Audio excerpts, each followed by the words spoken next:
vamos a entrar a las partes prácticas y algo que me pareció también demasiado curioso es la crítica a la apologética, ¿cierto? Ya Saúl no lo había dicho un tanto, pero y también nos explicó y se me vino una imagen a la cabeza, no sé si Saúl ascenderá conmigo o no, pero es como estos movimientos que caen como una gota por allá en otro lado y esa gota genera una ola que llega después de mucho tiempo acá, ¿cierto?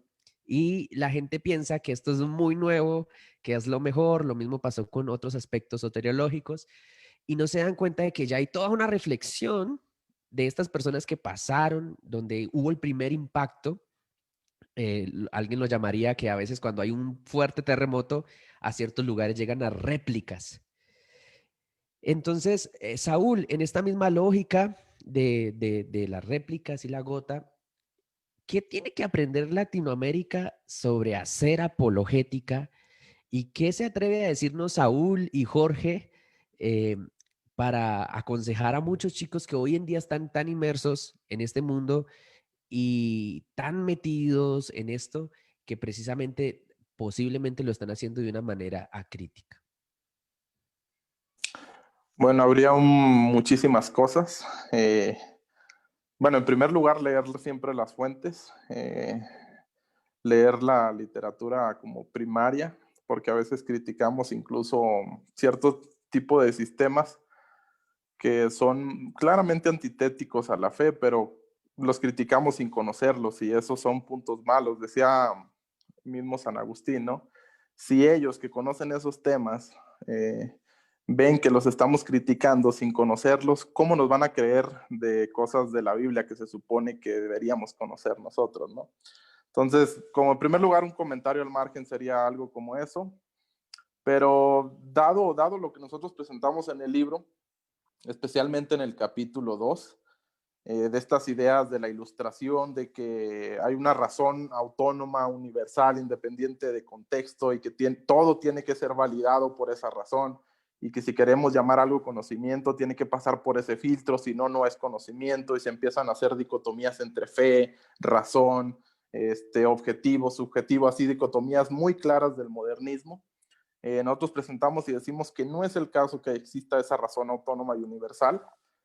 No es el caso que podamos conocer como independientes de la cultura y del contexto, tenemos sesgos, estamos situados en contextos particulares, estamos situados en culturas particulares, es imposible ver la realidad como algo dado, como algo de una relación uno a uno, porque hay cierto tipo de constreñimientos que tenemos como humanos, somos contingentes en el sentido de que no vemos las cosas o no vemos la realidad como Dios la ve, por algo es Dios, solamente Dios ve la realidad tal y como ella es.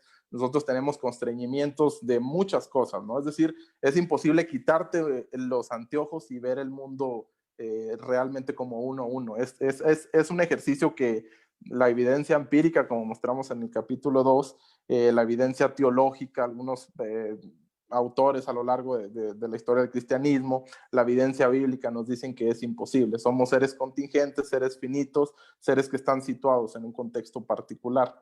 Y entonces, si nos tomamos en serio eso, y antropológicamente, es decir, como la naturaleza del ser humano, no es simplemente una cosa que piensa, como decía Descartes, como lo mencionaba hace un momento, ¿no?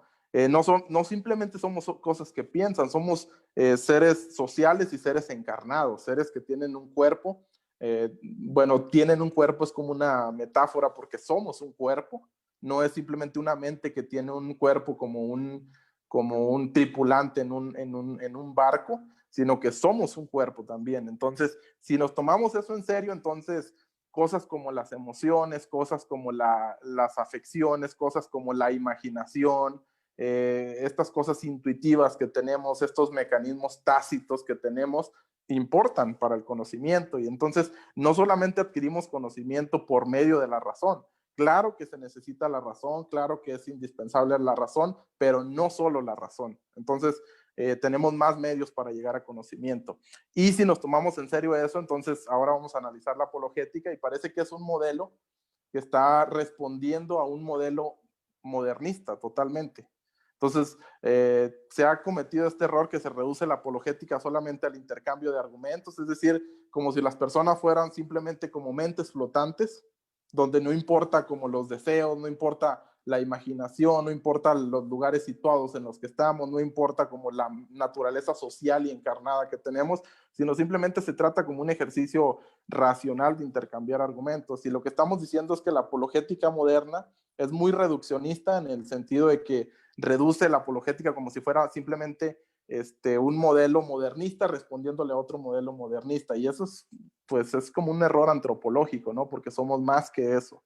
Y lo que decimos en el capítulo 3, por ejemplo, es que las narrativas también importan. Entonces, el cristianismo no solamente algo que está dando razones, sino que está presentando una historia de la cual las personas pueden ser parte.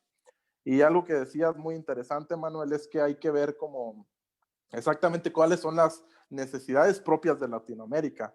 A veces estamos viendo esa gota en otro lado y los problemas que surgieron en esa gota creemos que son también acá. Y eso es como algo muy ingenuo, ¿no? Y algo muy reduccionista, porque a veces queremos presentar la fe de una manera apologética, pero a la persona con la que estamos interactuando no le interesa.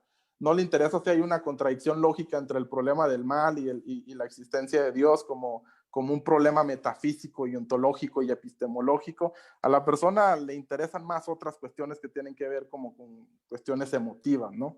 Entonces, a veces lo que estamos haciendo no solamente es reducir a las personas como seres pensantes, como si fuera nada más eso, que sí es importante, pero no nada más eso, y aparte les estamos generando y poniendo problemas que ellos no tienen.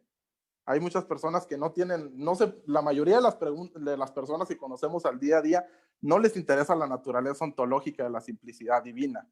Y no es una cuestión que tengan muy particularmente problemática en su vida ordinaria. Son otras cosas que más como una manera de cómo vivir la vida, de cómo encontrar una vida que tenga propósito, que tenga significado a través y a pesar de las dificultades que hay. Entonces, el cristianismo siempre ha tenido una mejor historia que contar. No simplemente tiene argumentos proposicionales, no simplemente tiene como silogismos que se siguen las conclusiones de las premisas, sino que también tiene todo un elemento de un reino que viene, de una mejor historia, de una mejor manera de vivir, de una mejor manera de concebir el mundo, de una mejor manera de interpretar el mundo, y creo que también deberíamos incorporar eso en la apologética.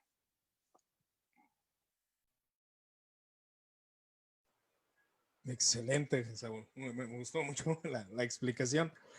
Y fíjate que es algo bien interesante porque en estos tiempos la apologética ha predominado todo y se quiere explicación para todo, para el problema del mal, para, no sé, refutar al ateo, etcétera. Y siempre buscas una explicación física, lógica de las cosas cuando la escritura misma no se mete en esos temas. La escritura es un libro que, como ustedes mencionaron, es una gran historia, la cual nos introduce a esa realidad. Y creo que eso nos puede enseñar mucho porque es una verdad. La gente, la mayoría de fe sencilla, como lo diría San Agustín, no se involucra en esos temas. A la gente solamente tienen fe en Jesús.